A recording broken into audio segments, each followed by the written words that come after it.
We really don't have a lot of data in vascular surgery because this is relatively a new area. In the past decade, vascular surgeons, or traditionally open vascular surgeons, have adopted the endovascular revolution.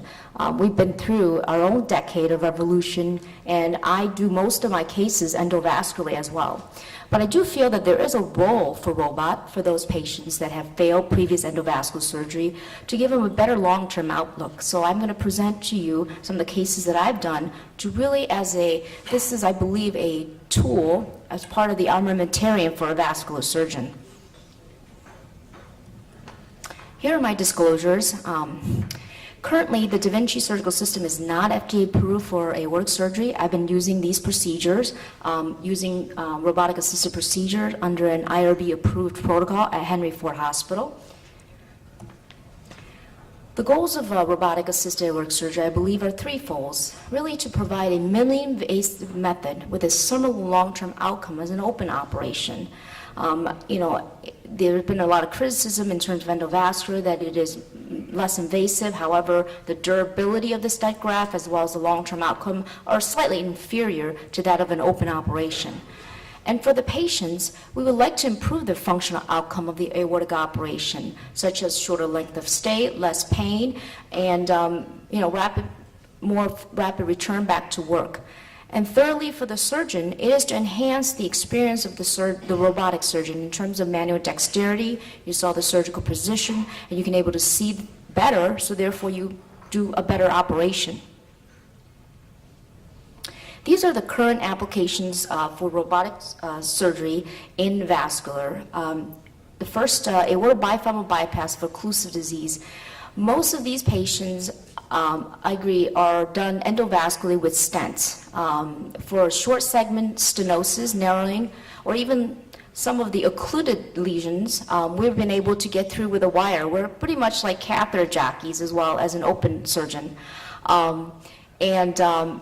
Most of those patients are done with the stent graft, but there are patients that have failed that would need a bypass.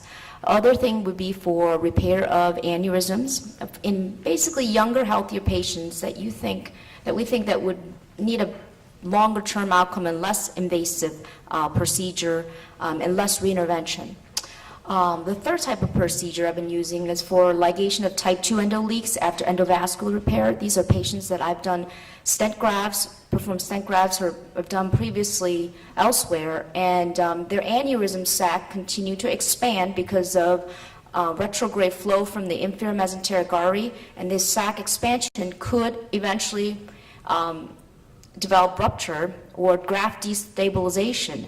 I've done a handful of these where I go in and basically, instead of making an open incision to try to salvage the graft, we've tried to do it with the robot and to ligate any of the retrograde endoleak. In the literature, some of the renal artery aneurysm have been repaired robotically. People have done robotic thoracic outlet decompressions.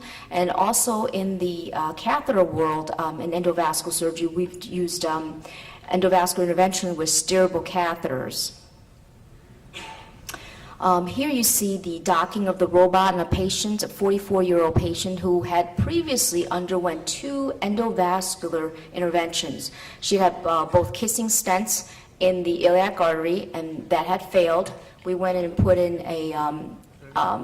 a stent graft in, and that lasted for another 6 months. She was young. She needed to get back on her feet.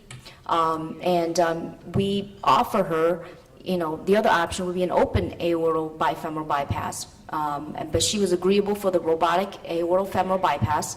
The patient's head is to your left and her feet is to your right.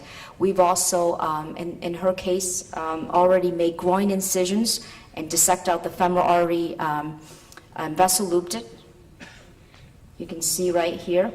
And essentially placed a trocar. This is one of the cases where I think a complex aortic reconstruction where you really need to do a vascular reconstruction with very delicate procedures, that this robotic approach would be helpful. Basically, it allows us to suture very finite, to be very precise. It allows us to do forehand with the right hand, and in addition of being very precise, we're able to complete the anastomosis in a quicker fashion. And we're able to do it with the right hand, forehand right hand, and backhand right-handed, as well as forehand left hand and forehand backhand. And then went on to basically suture and allow us to complete the anastomosis. Here's the completion. Essentially following robotic-assisted aortobiofemoral bypass, you can see we have six trocar incisions. We have a left hand, robotic left hand here, the camera port here, and then the robotic right hand.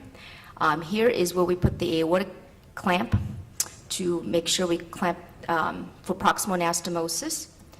And these two are the assistance port right near the belly button. And there's also a 12 millimeter port where we put in the, for the stapling device, so we occlude the aorta distally. Once we complete the anastomosis, we basically tunnel it to the groin, and you can see there's 2 incisions in the groin where we do the femoral anastomosis, and that is done open. So in summary, this total robotic assisted aortobiofemoral bypass is feasible using the S and the SI surgical system. And we're able to use this robotic system for aortic surgery, which improved visualization and enhanced our dissection and really facilitated our vascular reconstruction. These combination technology, I believe, and endovascular surgery may improve the outcome of minimally invasive vascular surgery. And really, robotic-assisted aortic surgery offers an alternative method for patients who otherwise may need an open operation. I want to thank Dr. Menon and his Vaticuti urology team for their expertise in robotic surgery, as well as the Vaticuti Foundation for allowing us to do our work. Thanks.